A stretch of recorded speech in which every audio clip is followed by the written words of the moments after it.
Welcome to Behind the Catch Fence. I'm your host, as always, David Hoffman. Man, it's finally U.S. Nationals race weekend. Cars are on track at IRP, which means our last driver interview of the week is here. It's kind of sad, but we ever make the most of it. Now, if you missed any of our interviews, and that includes Erica Enders, Justin Ashley, J.R. Todd, or Big Daddy Don Garlitz, make sure to go check them out. Today, we have four-time U.S. Nationals winner Larry Dixon Jr. joining us. We're talking all about his success at the Big Go, why Indy is such a special race, and much, much more.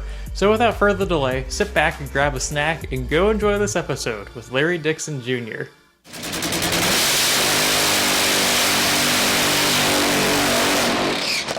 No, I appreciate you taking the time, Larry. Obviously, 70th anniversary of the U.S. Nationals this week. You're huge part of that for a number of years, and wanted to get your thoughts and insight on some of your big moments there. So Yeah. yeah, so kind of going into it a little bit. I mean, as someone who grew up around drag racing and grew up around the sport for a number of years with your father, just going to the U.S. Nationals as a kid and kind of growing up, is what kind of comes to mind and what stuck out to you then? Well, I think because my dad, when he raced Top Fuel cars in the 60s and 70s, and he didn't do the full tour that many seasons, but the one race that he'd always want to go to and that we would go to as a family and run the family Top Fuel car was Indy. And it kind of let you know early on, like, all these other races really didn't matter. Like, but we got to gear up. I mean, it was the March meet in Bakersfield, and it was Indy, the U.S. Nationals. So I think early on, it's just kind of bred into you what a big deal it is, and then you go to work for, a guy like Don Perdome, that had so much success at that race, and gosh, yeah, he raced at that race when there was only two races on the schedule. It was like Pomona and Indy, and like that was it. And he would win those. So like when you'd go there, you could just, his attitude changed, a little more angry and just a little more tense. And it was just like, kind of let this is it. So, that really helped instill the importance of the event early on for me. And then, going there and getting the opportunity to race at it, and then not only race, but then able to win it a few times. It was awesome. Feel really lucky. How would you describe that first initial time racing there, whether it was in junior dragsters or whenever that was? Like, what was that moment like for you? The first time that I competed at that event, behind the wheel, was my rookie year in Top Fuel, and we were just fortunate enough to win it that year, and it was just little surreal. We didn't run the best.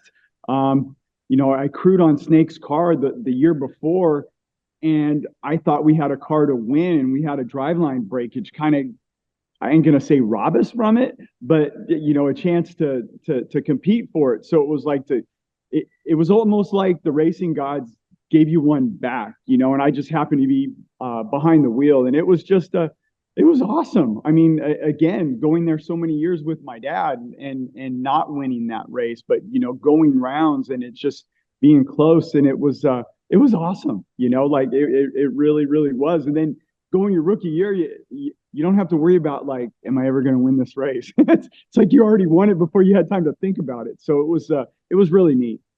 It's going through that time. I'm sure there was a lot of nuances that you weren't used to as well, being a rookie there, just with Don in your corner and obviously his history there in itself. Just how much of a help was he for you, at least, especially in '95 when there's so much going around and you're trying to kind of compartmentalize and just keep your focus just on the race car?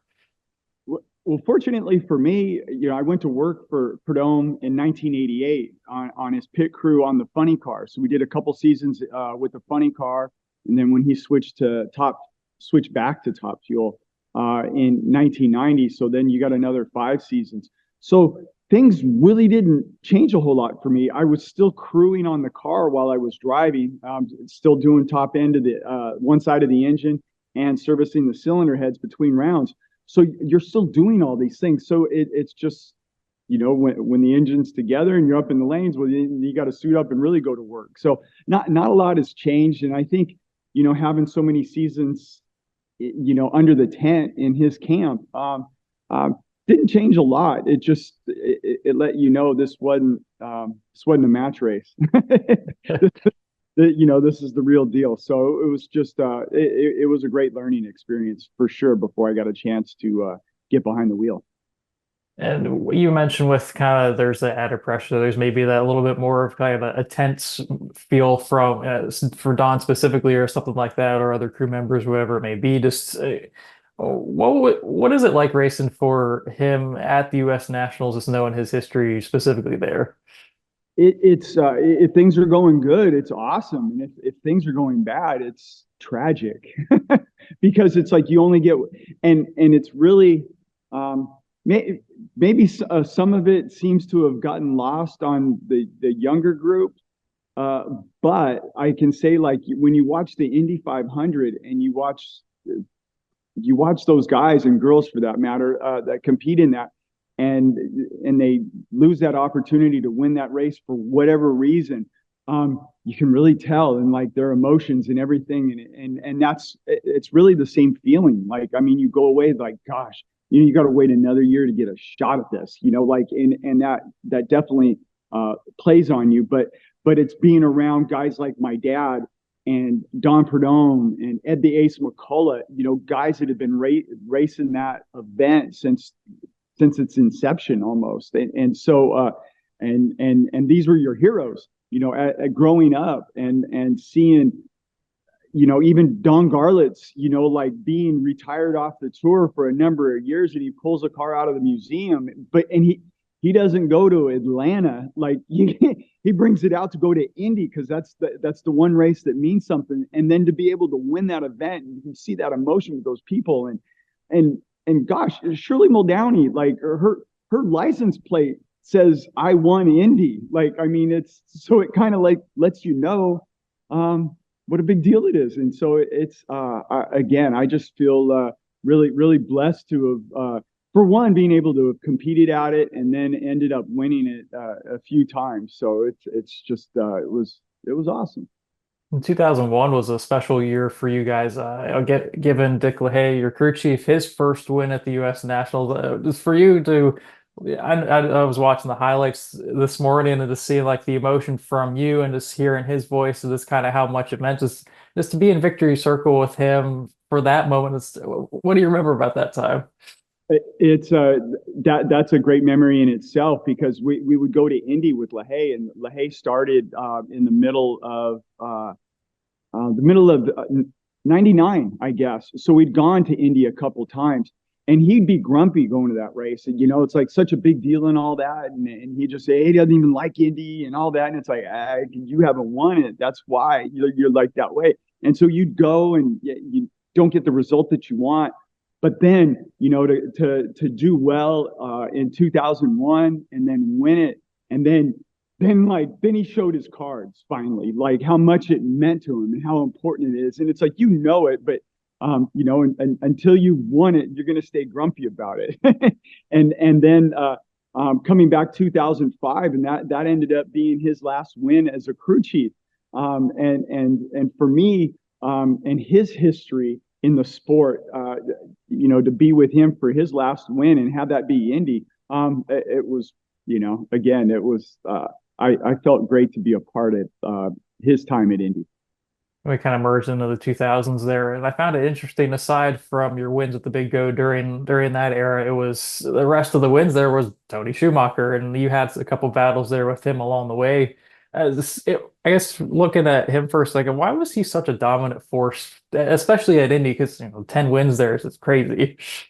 For sure. I mean, for one, I mean, for a lot of those, he had Alan Johnson turning the wrenches, so that definitely helps your the odds of winning a lot more. And it was, that was, looking back on it, it was a fun time because, like you say, like that decade, the two, in the 2000s, it was either him or us to win that race. And I'd like to say if it wasn't for us, he'd have a few more wins, but on the other side, if it wasn't for him, we'd have a few more. So it just, racing a car like that, and I've gotten beat by him in the final at Indy, and it's painful. But at the same time, when you beat a car like that, it's gratifying, and it's like, nothing was handed to you. You earned it, and that it just makes the win that much more satisfying. And final couple questions. When I was watching, highlights of, I think it was 2010, I kind of looked at that was your last win there, and then the other wins as well. Your post race interviews were all the same. There was just that emotion that, like, my goodness, we did it. And, just it was interesting because, like, it was completely almost the same, just because it was just so exciting, so, like, almost like a relief off your back. Just I guess, how did the first one versus the last one? How did they compare? Were they similar and different? They well, again, the backdrop is that it is Indy, and there's only one race they call the Big Go. So like it's the 70th running. So that, I mean, they're in 70 other races, that could say that. So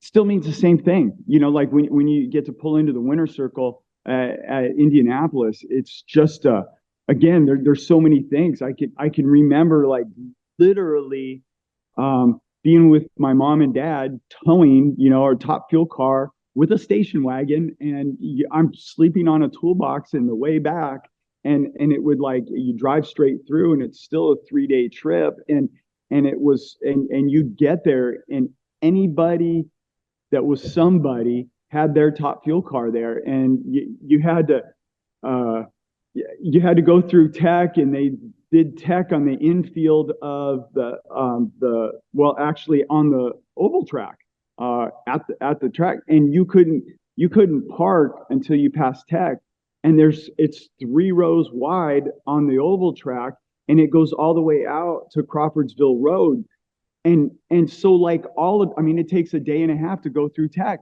and 3 days to get to the track, and it's just like, and then you show up, and when I was a kid, there was literally 70 cars trying to get in a 32 car field at that time.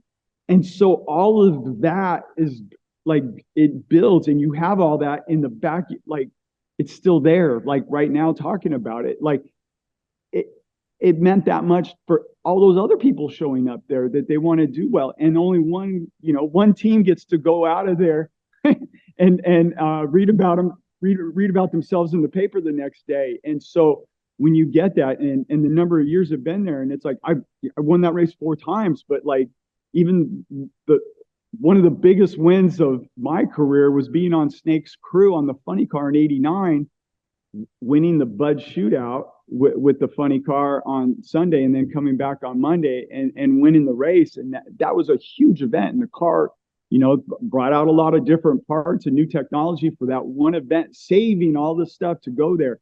And all these things are in the back of your mind, and all the years of losing, and then you get a win, and you're so appreciative that everything kind of came together. I remember I think the 2001 win, like, I'm buddies with Mike Dunn, and we beat him in the final, and he's aggravated because it's like, oh, we'd have beat you, and, like, our car, and it's like, yeah, maybe, but, like, I do remember one year, like, for him, I'm like, didn't you win the race by somebody? And he's like, well, yeah. And I'm like, well, so maybe it balanced out. I don't know. Like, he raced Billy Meyer one year in the funny car, and Billy Meyer broke, and he out pedaled him and got down the track and got the win. So, like, he kind of stole one, but he didn't. Like, it doesn't say that on the trophy in the winner's circle. So, but those things kind of balance out. So but again, whether you talk about the first one or the last one, they're all appreciative, and because it's like, you never know, like, if you're ever going to get that opportunity again. So it's just it's a lot of emotion, a lot of meaning into the win itself. And I've heard, kind of adding with that emotion and everything, I've heard that, a few drivers say that a lot of times, leading up to the event, leading up to Monday eliminations, that you can psych yourself out or this or that. And as for you, when you're running, trying to, go for Wallies all the time, just especially at Indy, just how did you harness those emotions and, I guess, kind of get the best out of yourself and make sure that you were as mentally prepared to, go and try and do battle and win?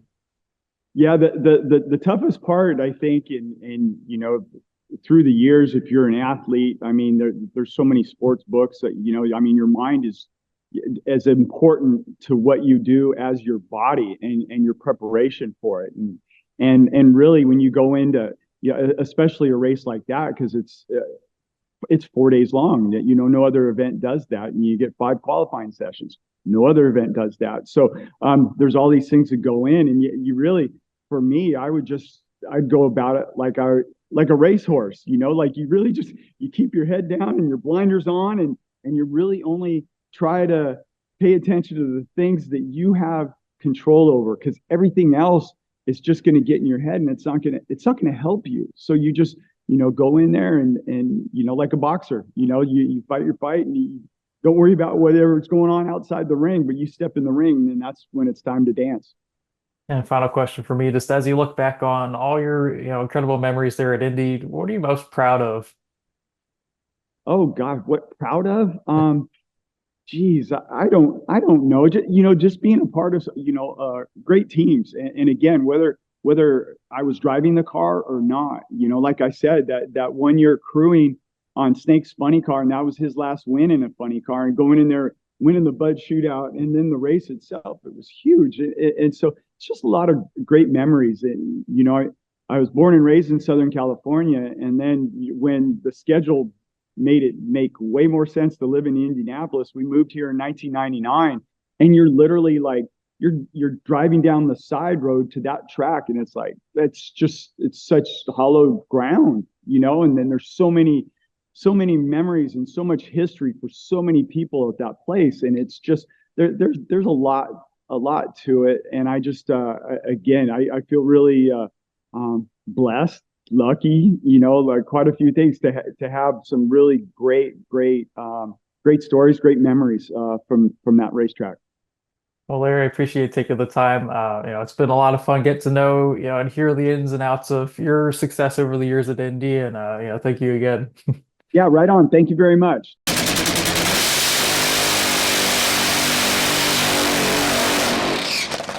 Thanks again for watching our interview with Larry Dixon Jr. Now, the one thing that I've learned just from all of these interviews we've had the opportunity to do this week is that Indy is just in a league of its own. The history, the prestige, the excitement, and just respect all of these drivers have for that place is just impeccable, in my opinion. Now, looking back on today's conversation, you can tell how much every single win at Indy has meant to Larry. And it's still crazy to me that only he and Tony Schumacher were able to win at Indy in the 2000s. I mean, that just shows how stout both of them were at the time, their teams and everything else. Well, that's all the time we have for today's show. Make sure to comment below what you thought of today's show, and also be sure to like and subscribe. We got plenty more stuff coming your way. And if you want even more content, go ahead and follow our Instagram and X pages at Behind Catch. Thanks again for watching. Have a great rest of your day. Go enjoy some racing. Go watch the U.S. Nationals, and I'll catch you guys later.